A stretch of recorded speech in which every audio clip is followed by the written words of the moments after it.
Assalamualaikum warahmatullahi wabarakatuh. Di sini saya akan menjelaskan tentang pengertian korupsi dan faktor penyebab korupsi. Penjelasan pertama yaitu pengertian korupsi. Korup artinya busuk, suka menerima uang suap atau sogok, memakai kekuasaan untuk kepentingan sendiri dan sebagainya.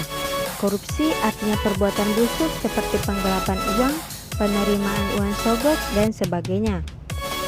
Koruptor artinya orang yang melakukan korupsi.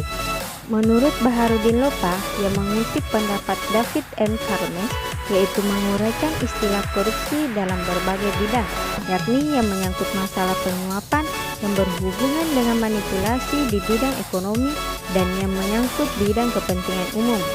Hal ini diambil dari definisi financial manipulation and delinquency injurious to the economy are often labeled corrupt. Perbuatan korupsi menyangkut 5, yaitu sesuatu yang bersifat amoral. Yang kedua, sifat yang keadaan yang busuk. Yang ketiga, menyangkut jabatan instansi atau aparatur pemerintah. Yang keempat, penyelewengan kekuasaan dalam jabatan karena pemberian. Yang terakhir atau yang kelima yaitu menyangkut faktor ekonomi dan politik dan penempatan keluarga atau golongan ke dalam kedinasan di bawah kekuasaan jabatan. Bentuk korupsi ada 7, yaitu yang pertama kerugian keuangan negara, yang kedua penggelapan dalam jabatan, yang ketiga suap menyuap, yang keempat pemerasan, yang kelima perbuatan curang, yang keenam benturan kepentingan dalam pengadaan, yang ketujuh atau yang terakhir yaitu gratifikasi. Korupsi di Indonesia sudah membudaya sejak dulu, sebelum dan sesudah kemerdekaan.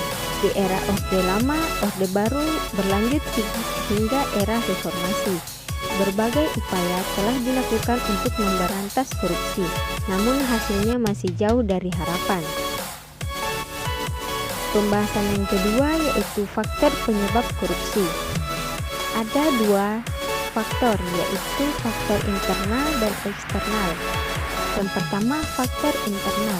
Faktor internal merupakan penyebab korupsi yang datang dari diri pribadi.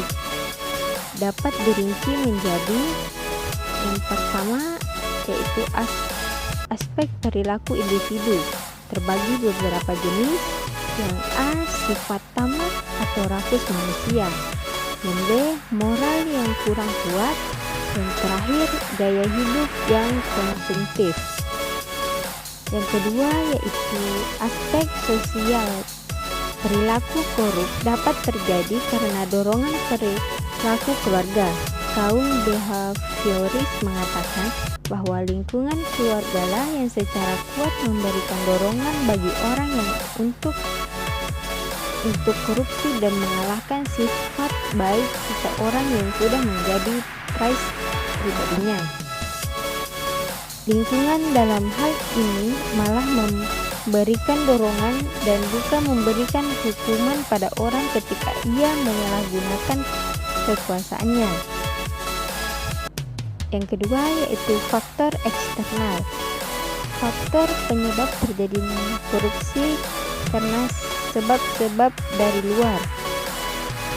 Ada beberapa jenis. Yang pertama yaitu aspek sikap masyarakat terhadap korupsi. Terbagi beberapa jenis. Yang pertama yaitu nilai-nilai di masyarakat kondusif untuk terjadinya korupsi. Yang kedua, masyarakat kurang menyadari bahwa korban utama korupsi adalah masyarakat sendiri. Yang ketiga, masyarakat kurang menyadari bila dirinya terlibat korupsi. Yang keempat, masyarakat kurang menyadari bahwa korupsi akan bisa dicegah dan diberantas bila masyarakat ikut aktif dalam agenda pencegahan dan pemberantasan. Aspek kedua yaitu aspek ekonomi. Pendapatan tidak mencukupi dan memanfaatkan peluang. Aspek ketiga yaitu aspek politis. Instabilitas politik, kepentingan politis, meraih dan mempertahankan kekuasaan. Aspek keempat yaitu aspek organisasi. Aspek organisasi terbagi beberapa jenis, yaitu yang pertama, kurang adanya sikap keteladanan pimpinan. Yang kedua, tidak adanya kultur organisasi yang benar. Yang ketiga, kurang memadai sistem akuntabilitas yang benar. Yang keempat, kelemahan sistem pengendalian manajemen. Yang kelima, lemahnya pengawasan. Terima kasih atas kesempatannya.